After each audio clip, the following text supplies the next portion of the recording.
വിഴിഞ്ഞത്ത് 8 ദിവസം മുമ്പ് നങ്കൂരമിട്ട ബോട്ടാണ് ശക്തമായ കാറ്റിലും മഴയിലും പെട്ട് കടലിലേക്ക് താഴ്ന്നത്. അത് തിരികെ പുറത്തെത്തിക്കാനുള്ള ശ്രമമായിരുന്നു ക്രെയിൻ ഉപയോഗിച്ച് നടത്തിക്കൊണ്ടിരുന്നത്. 3 തവണ ശ്രമിച്ചെങ്കിലും ആ 3 ശ്രമവും പരാജയപ്പെടുകയാണ് ചെയ്തത്. ആദ്യ ശ്രമത്തിൽ ബോട്ടിനെ പകുതിയോളം ഉയർത്തിക്കൊണ്ടുവരാൻ കഴിഞ്ഞെങ്കിലും പക്ഷേ ഈ റോപ്പ് കെട്ടിയ ഭാഗം അത് ഇളകിപ്പോയതിനെ തുടർന്ന് വീണ്ടും താഴുകയായിരുന്നു.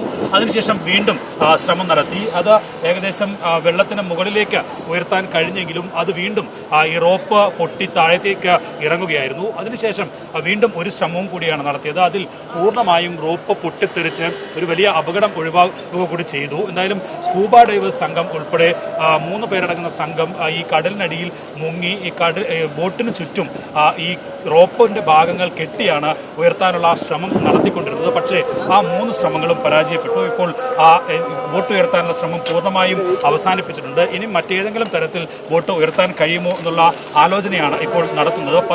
12 വർഷത്തോളം പഴക്കമുണ്ടായിരുന്ന ബോട്ടാണ്. സർക്കാരിന് വാടക നൽകിയ ശേഷം കഴിഞ്ഞ 8 ദിവസം മുമ്പ്, കൃത്യം പറഞ്ഞാൽ കഴിഞ്ഞ വെള്ളിയാഴ്ചയാണ് ഈ വിഴിഞ്ഞം തീരത്ത് നങ്കൂരമിട്ടത്.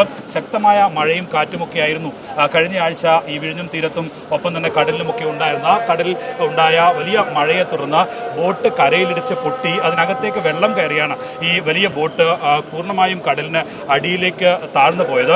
സ്വകാര്യ വ്യക്തിയുടെ ബോട്ടാണ് ഈ കടലിനടിയിലേക്ക് താഴ്ന്നത് ബോട്ട്.